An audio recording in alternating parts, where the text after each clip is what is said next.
Allow me to comment on something that is happening and the unfortunate case of Endarasha fire has motivated me to explain something.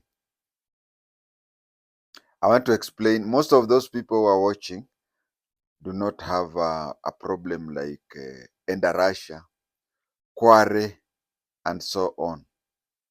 So I think it is easier to explain to a person who currently is not facing the problem, so that in future, either you or somebody you know may face such problems. And it is good for you to be prepared psychologically, mentally, on how things go on DNA.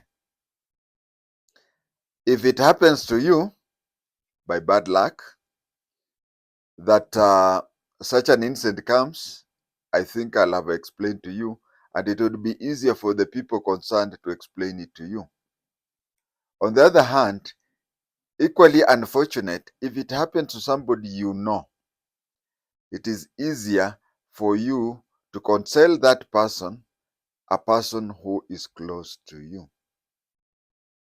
And the thing here is, every time such a thing happens, like Endarasha, Kware, and so on, bodies are found of victims, bodies that cannot be identified physically.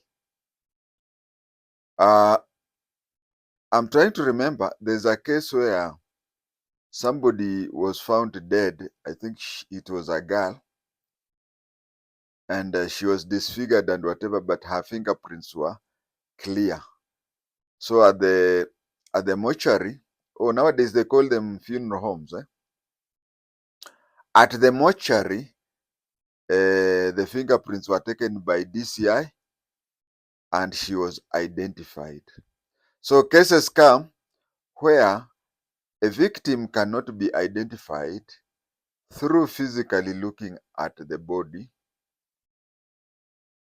or even looking at the body, or even getting the fingerprints. So we only remain with the option of DNA.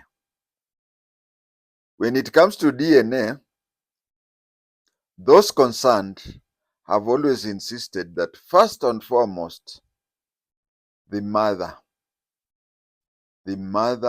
of the person you suspect to be. If this body you suspect it is so and so, you get his or her mother. That is the first person whom they look for. Now, the mother may be dead, long buried, and so on.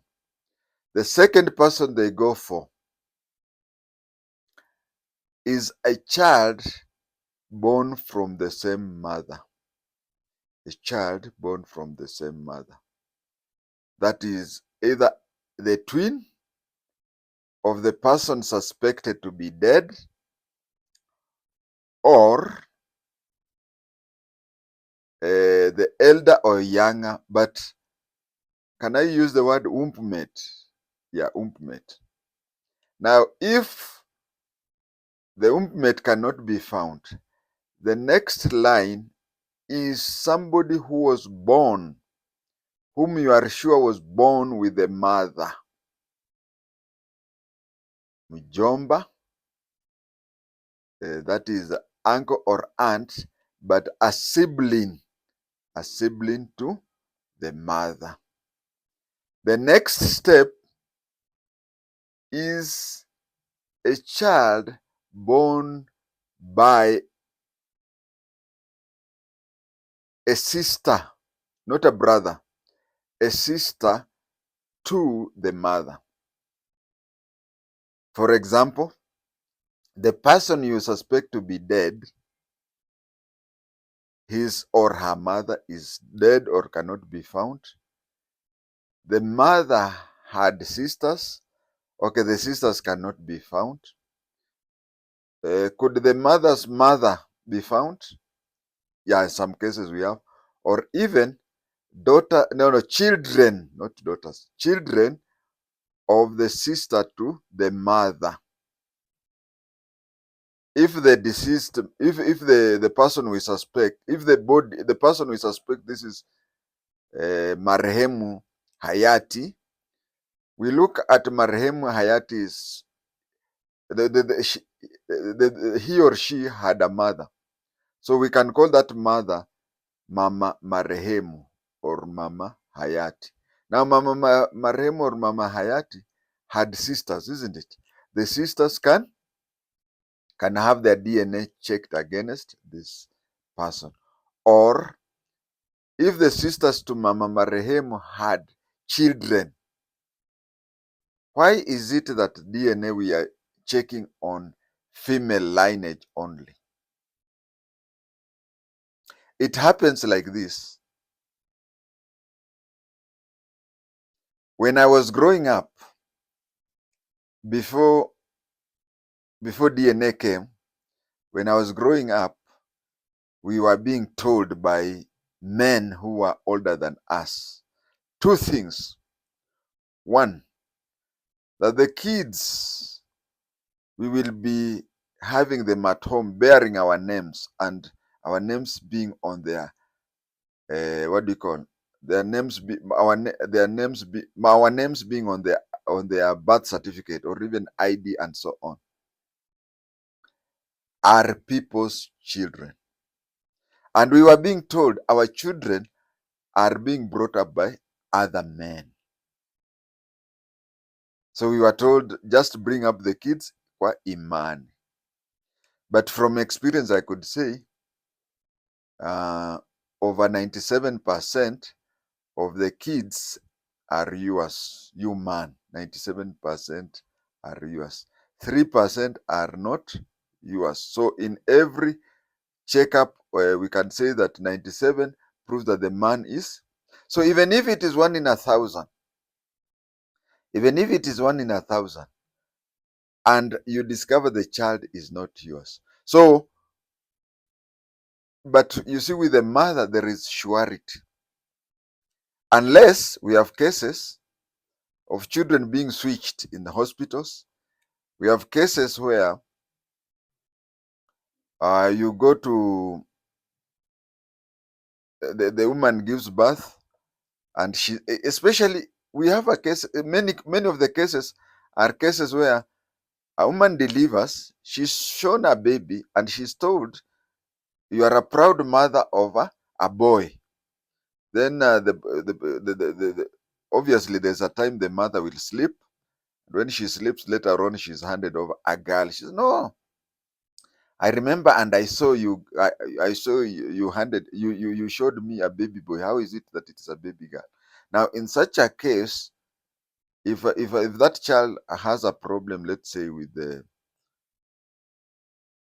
endarasha or quarry system, then it will be the body will be lost, because the woman has brought out this child knowing that the child is hers.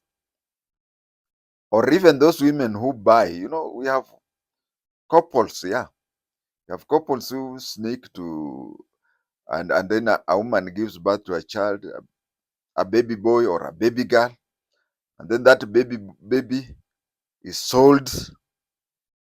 I won't mention names of those maternities, but then the couple is handed over a child. I've seen cases where a child is handed over, and this child is very cold. It means that the child had been in a fridge for over a week. Somebody who was born today and died today cannot be this cold. So in such cases, uh, you have bought a child, you have brought up the child burns in Endarasha, or the child is thrown over quarry mines. You find that it is hard for you to get your child back, because that is not your biological. And mothers, they insist that mothers, imagine you have two children, you are the father, when it comes to DNA profiling of an unclaimed body or an unknown body, they would rather your other child DNA be checked than yours, because these cases, they're very few. In every home, there are very few cases, but there are very few cases. Like you can see my lower lip, it's what do we call pinkish, and all my children have a lower pink lip. If you know my kids, just check, you'll see. My father was that way, I'm that way, my kids are that way. So you find that in our village, we had a case like similar to mine. I'm not saying it's mine. We had a similar case where a, a child, let's say, let me not say, because people from my village will know what case I'm saying. It's like a child in a neighboring district or a neighboring county. A child has grown up, and then his father is told, "Do you see um, one of your children has funny type of, can I call it funny? The lower lip, pink lower lip. Let's go to Webuye and see. Then you check. I meet you without knowing it, without me knowing you, and then says, check that man's lower lip. Go and check. So those are the things that used to happen before we had DNA. So nowadays is that they insist on that lineage. Uh, of course they know. Of course they know that 999% of the people are their father's children, but that one out of 1,000 is the one that brings the problem. Now imagine you being a father, well-off father, you have married a lady, and you have brought up a child. The child has a problem.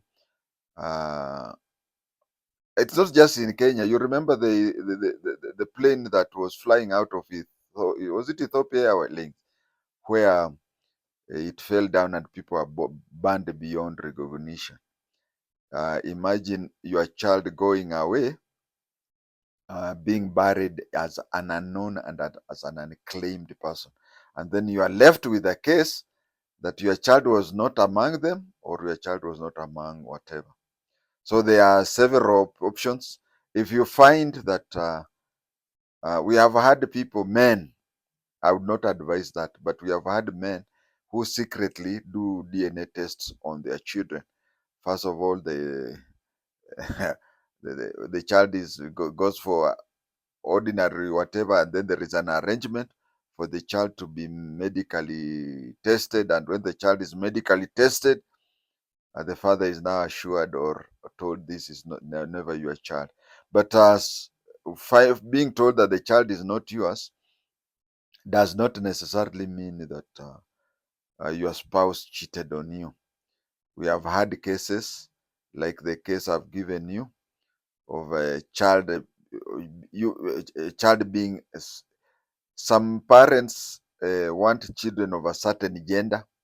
Somebody has 7 or 8 girls and wants one boy, or somebody has 8 or 7 boys and wants one girl.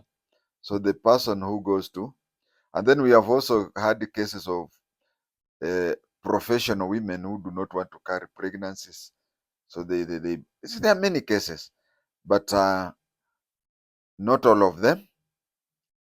Your wife may not be to blame for many of them. So the best thing is just identify that is why it has been happening that way.